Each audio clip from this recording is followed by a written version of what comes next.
ఆంధ్రప్రదేశ్ రాజకీయాల్లో ప్రస్తుతం ఎక్కువ చర్చనీయాంశంగా మారింది జనసేన అధినేత పవన్ కళ్యాణ్, తెలుగుదేశం పార్టీ జాతీయ ప్రధాన కార్యదర్శి నారా లోకేష్ మధ్య పెరుగుతున్న స్నేహబంధం.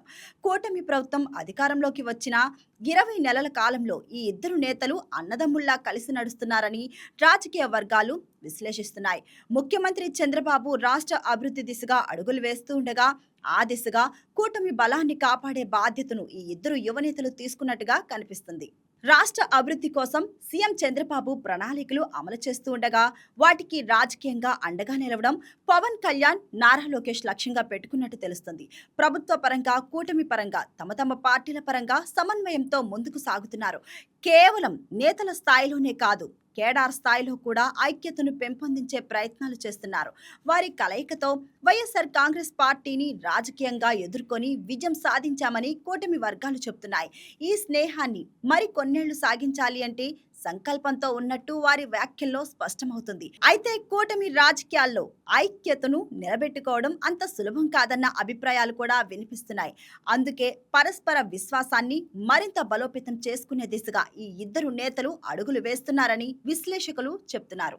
ఈ 20 నెలల కాలంలో పవన్ కళ్యాణ్, లోకేష్ మధ్య విభేదాలు సృష్టించేందుకు ప్రత్యర్థి పార్టీలు పలు ప్రయత్నాలు చేస్తున్నారని కూటమి వర్గాలు ఆరోపిస్తున్నాయి. ముఖ్యంగా వైఎస్ఆర్ కాంగ్రెస్ పార్టీ కూటమిలో చిచ్చు పెట్టేందుకు ప్రయత్నించిందని అంటున్నారు.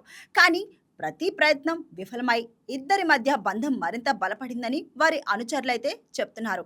రాజకీయంగా సున్నితమైన వ్యాఖ్యలు, పదవులపై ప్రచారం, అధికారంపై ఊహాగానాలు వచ్చినప్పటికీ ఇద్దరు పరస్పర గౌరవంతో వ్యవహరించారని చెప్తున్నారు. తాము ఒక్కటే, కూటమి ప్రభుత్వం ఉమ్మడి కుటుంబం మాదిరిగా కొనసాగుతుందనే సందేశాన్ని ఇద్దరు నేతలు పలు వేదికలపై పునరుద్ఘాటించారు. రాజకీయాల్లో కుటుంబ బంధాలే విరిగిపోతున్న ఉదాహరణలు ఇటీవల కాలంలో చూశాం. రాష్ట్రాల రాజకీయాల్లోనే కుటుంబాల మధ్య విభేదాలు బహిరంగంగా బయటపడ్డాయి. అలాంటి పరిస్థితుల్లో పవన్ కళ్యాణ్, లోకేష్ మధ్య పెరుగుతున్న అనుబంధం ప్రత్యేకంగా కనిపిస్తుంది. వారి బంధం కేవలం రాజకీయ అవసరంగా కాకుండా పరస్పర నమ్మకంపై నిలబడ్డదని కూటమి నేతలు అంటున్నారు. చంద్రబాబు నాయకత్వంలో రాష్ట్ర అభివృద్ధి రథం ముందుకు సాగుతుంటే ఆ రథానికి ఇరుసుల్లా ఈ ఇద్దరు నేతలు అండగా ఉన్నారని వారి అనుచరులు చెప్తున్నారు. ఒకరి కోసం మరొకరు తగ్గడం, అవసరమైనప్పుడు నిలబడ్డం వంటి అంశాలు కూటమి ఐక్యతకు సంకేతంగా భావిస్తున్నారు. సాధారణంగా రెండు వేర్వేరు పార్టీల కేడర్ను కలిపి నడిపించడం సవాలుతో కూడుకున్న పని. కానీ టీడీపీ, జనసేన కేడర్ మధ్య సమన్వయం పెంచేందుకు ప్రత్యేక చర్యలు తీసుకుంటున్నారని సమాచారం. స్థానిక స్థాయిలో ఉమ్మడి సమావేశాలు, కార్యక్రమాలు నిర్వహిస్తూ పరస్పర సహకారాన్ని పెంచుతున్నారు. రాబోయే 15 సంవత్సరాల పాటు కూటమి ఐక్యత కొనసాగుతుందనే ఆశాభావాన్ని ఇద్దరు నేతలు వ్యక్తం చేశారు. కలిసే సమస్యలను పరిష్కరించుకుంటామని, ప్రజల అభిష్టమే తన ప్రాధాన్యమని చెప్తున్నారు. ఈ వ్యాఖ్యలు రాష్ట్ర రాజకీయాల్లో చర్చకు దారితీశాయి. ఇదిలా ఉండగా వైఎస్ఆర్ కాంగ్రెస్ పార్టీ ఈ ఐక్యతను రాజకీయ అవసరంగా చూస్తుంది. కూటమిలో అంతర్గత విభేదాలు ఉన్నాయనే ప్రచారం చేస్తుంది. అయితే ఇప్పటి వరకు అలాంటి సంకేతాలు బయటకు రాకపోవడంతో కూటమి ఐక్యత కొనసాగుతుందనే అభిప్రాయం వ్యక్తమవుతుంది.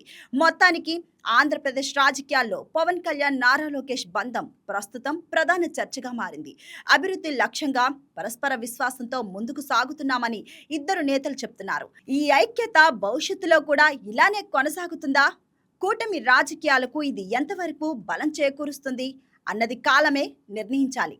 Please subscribe to YK TV Network. Please subscribe to YK TV. Please watch YK News.